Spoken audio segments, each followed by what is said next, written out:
What's up? How you doing? Beautiful day today. Beautiful night. Right now it's evening. The day is coming to a close. It's wrapping up. Not anything unusual today other than the fact that we went bowling.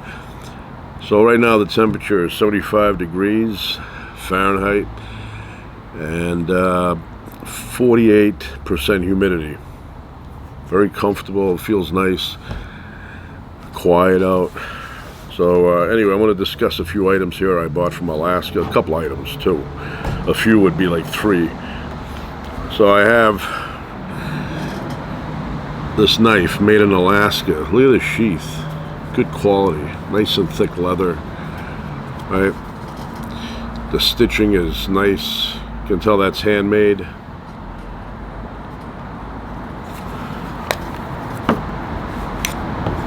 Look at that knife.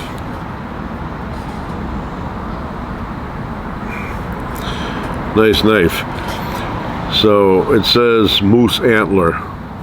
Very smooth. Good feeling. You know, fits well in the hand. Ergonomics.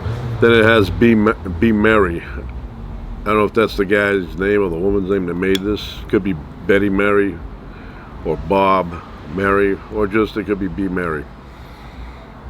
Alaskan made. And it has a little logo here, the bear's head. Look at that.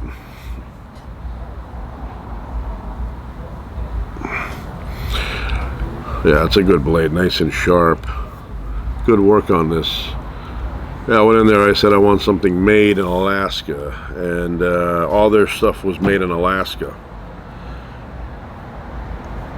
You don't want to be fooled. You could be fooled. I mean, this could have been made in Mongolia, and then they put a sticker on it. So, but I'm trusting the people that sold it to me that it was made in Alaska, and I believe it was. But you know, I mean, it says so on the blade. Anyway, getting back to the sheath, good quality work. I love leather sheaths. I know they have plastic ones and some made out of Kevlar, and I prefer leather. Feels good. It breaks in well. And this one, very nice, very nice. So there's markings on here, and when I was first looking at it, I mean, I recognized the bear because that's a picture. You don't need to, know any language to know what the picture is. But I'm looking at the lines, and I thought it was just gash marks on the leather just to make it look, I don't know, fancy. And and you look at it like that, can't tell, but when you stand it up like that, you know exactly what it says. Alaska. Look at that. You can see it says Alaska there. Yeah, earlier I was looking at it at an angle, like, this way, and I was like, what is that? It's just lines. But boom, you do that, it's like an illusion. So I'm very happy with that. Like the antler, the moose antler, very smooth. Now I'm not going to use this to cut steaks with. This is just, you keep it for a souvenir, a memory of the occasion.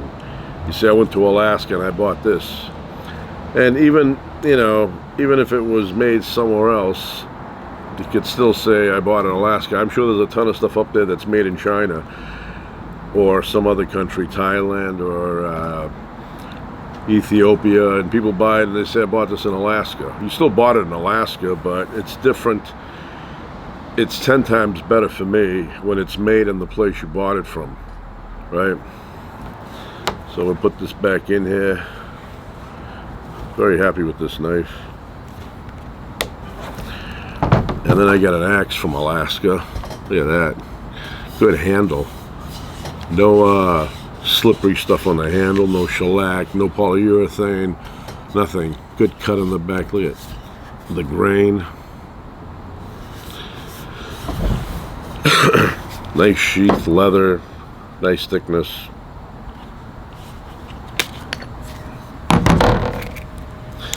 Made in the USA. It's one of those things that's very rarely said these days. Made in the USA. Yeah, we make certain things, but if this was 1950 or 1955, everything you picked up was made in the USA, and then they discovered cheap labor.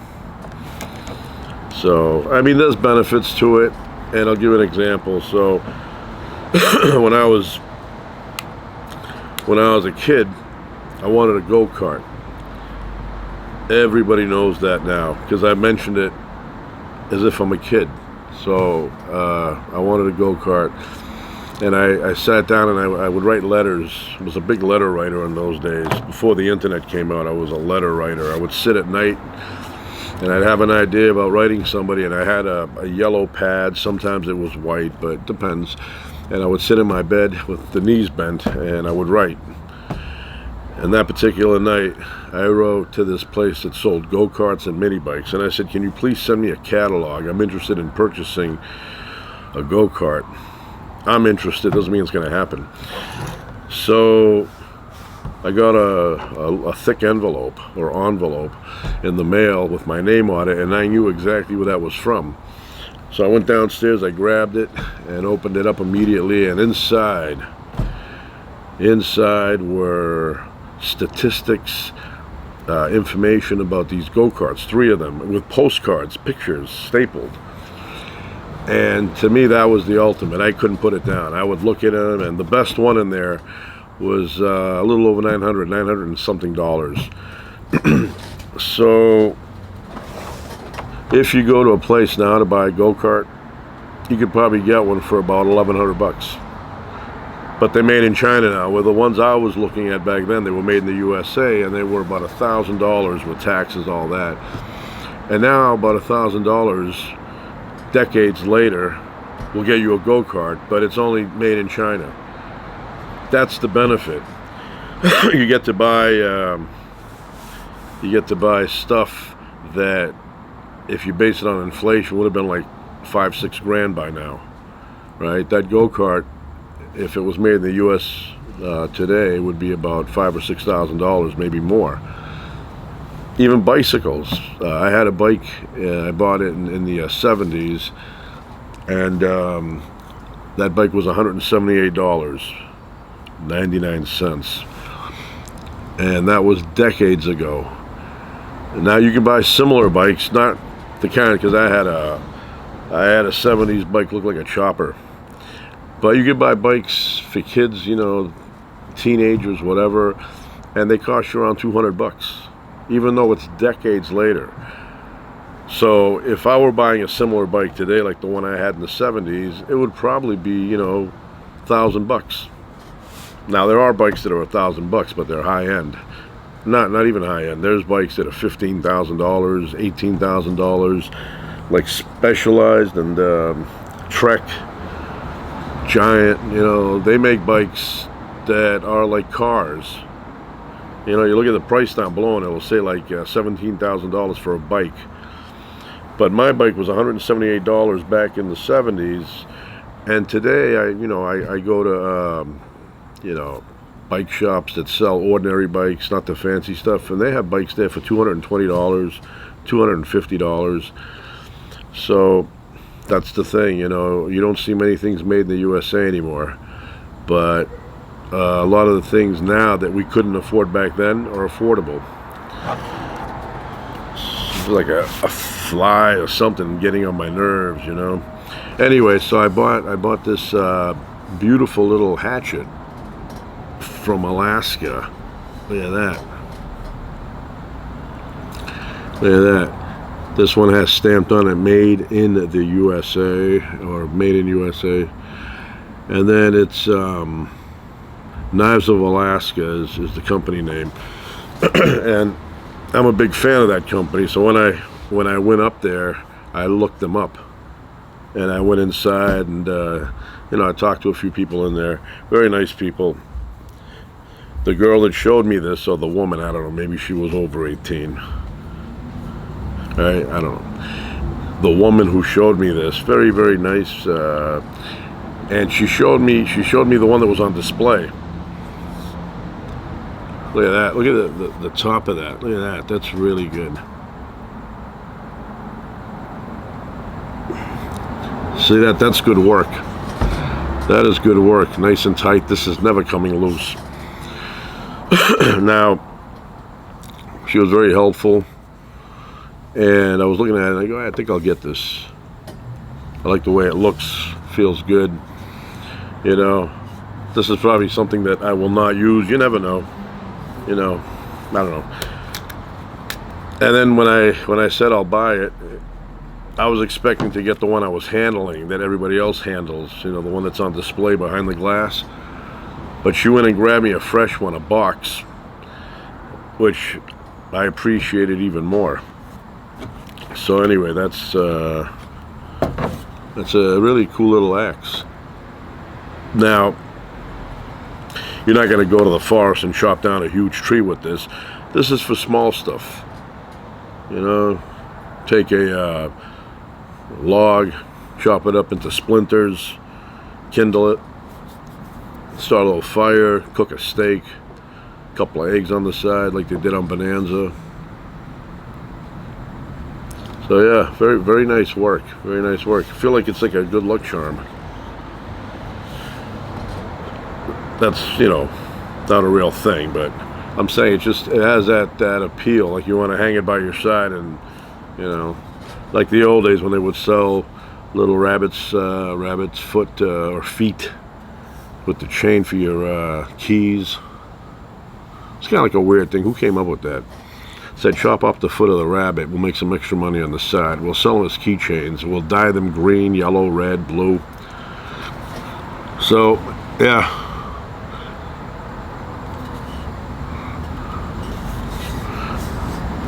Like I said in other videos, I have lots of axes, but something about this one here, pretty cool.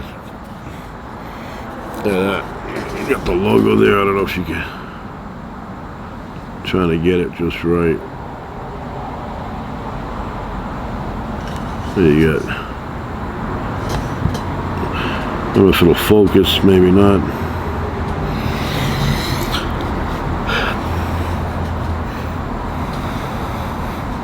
You can probably chop down little branches with this. So it's starting to get dark out.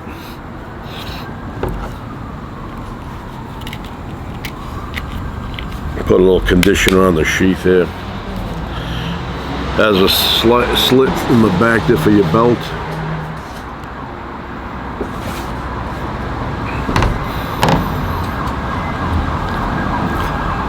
Hot Pursuit.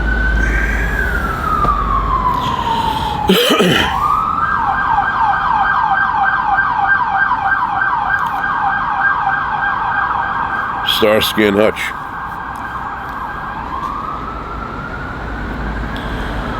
Starsky and Hutch. I used to watch that, the Beretta. But you know what I really enjoyed back in the old days? The Streets of San Francisco with Karl Malden and Michael Douglas. Mike Douglas, another guy. I love that. Love that show. I love the intro. Theme music. Always love the theme music for shows. They don't make shows with theme songs anymore, or at least they're not memorable. Right? But I used to like that. Tonight's episode, and they would tell you the title. But Karl Malden had the hat, made commercials on the side for American Express. Karl Malden and Michael Douglas, The Streets of San Francisco. A Quinn Martin production. Going over the bridge. That was a cool show. A lot of those 70s shows I was a big fan of. Like SWAT, The Rookies. Of course, Columbo. A fan of Columbo. Beretta.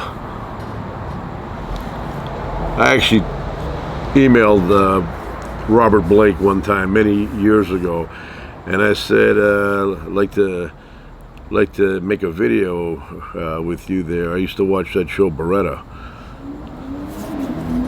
A little bit on the dangerous side, you know. He's not around anymore, but he was a little bit I don't know, dangerous. A little bit dangerous, that guy. Almost like he back then he was just about to get unhinged. Any second he was gonna, get unhinged. But I I used to like watching that show. Loretta had a cool theme song. Sammy Davis Jr. sang the lyrics to that. Keep your eye on the sparrow.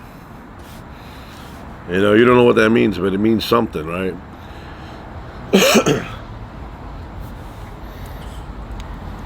Trying to think, Marcus Welby, MD.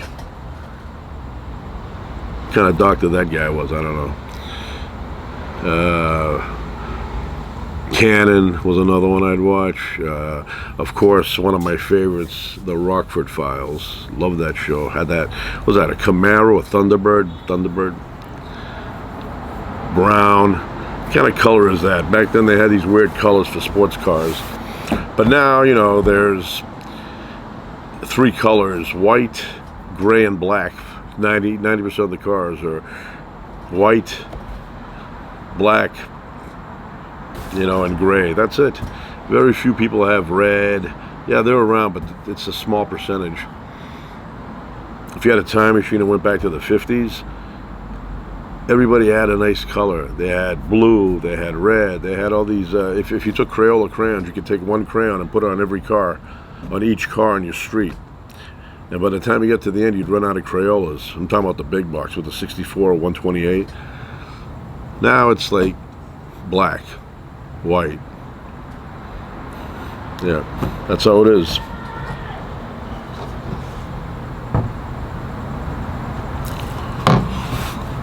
Trying to think of another show I used to watch. I'm talking about way back. I'm not, you know.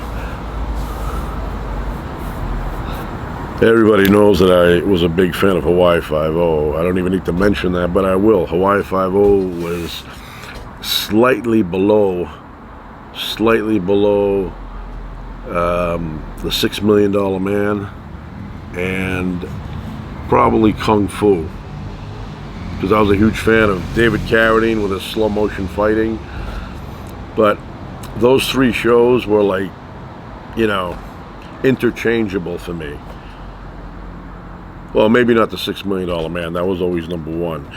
But in my whole life, you know, those 3 shows dominated. They still do in my brain. I can still see and hear Master Po talking to me in flashbacks.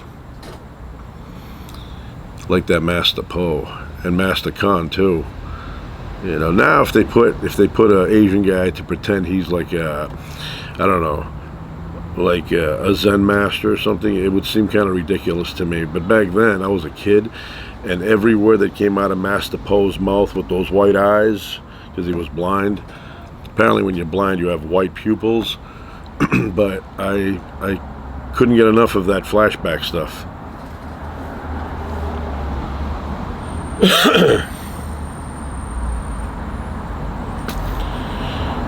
So yeah, once in a while I will go down to San Pedro, and I think it was what was his name there? Philippon, the guy that played Master Khan.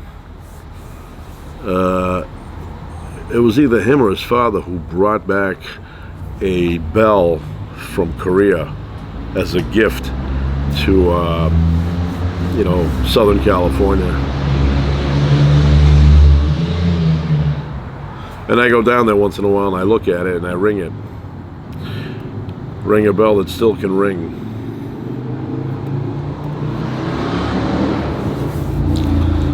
Anyway, that's it. That's it. Knives of Alaska.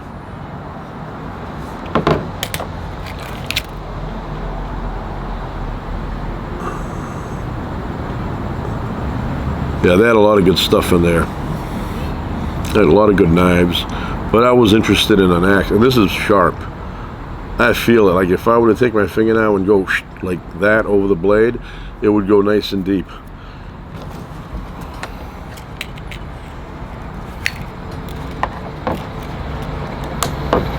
And of course, my knife from the moose antlers. I've never run into a moose in the wild, you know, just like me walking and all of a sudden moose shows up, like Bullwinkle. But that's gonna be a sight. Big thing with the big eyes. I will tell you a small story very quickly. What was it, like almost 20 years ago? No, more than that. More than that. I was driving my car in what state was that? Where was I? Was I in Utah? I don't know. It was one of those, states with a lot of empty space, and you can see a sign every once in a while. It would say free range area, caution. That means that animals can roam around. There's no fence, so they can be on the highway. And I was on this little highway, no lights. There were no lights, and it was dark, nighttime, and I'm driving. I'm not going that fast, but I'm going a good speed. I don't want to be going there like Mr. Magoo. So at one point I passed by this large animal. I noticed it just as I passed by it. I didn't see it ahead of time. Even though my lights were on, I didn't see anything. It was like pitch black, and this thing was on the side. And as I passed by, I noticed the big eyes, and I looked, and it was a huge cow. It was a huge cow. It just kind of like looked at me like that when I went by, because the eyes are on the side.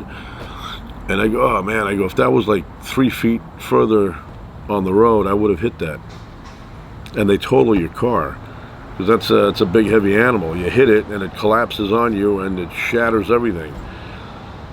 But luckily, it had the sense to wait, because I was the only car on the highway. There was nobody behind. It wasn't like there was a traffic jam behind me, and cow said, I got to cross now, or it's going to be hours before I get home.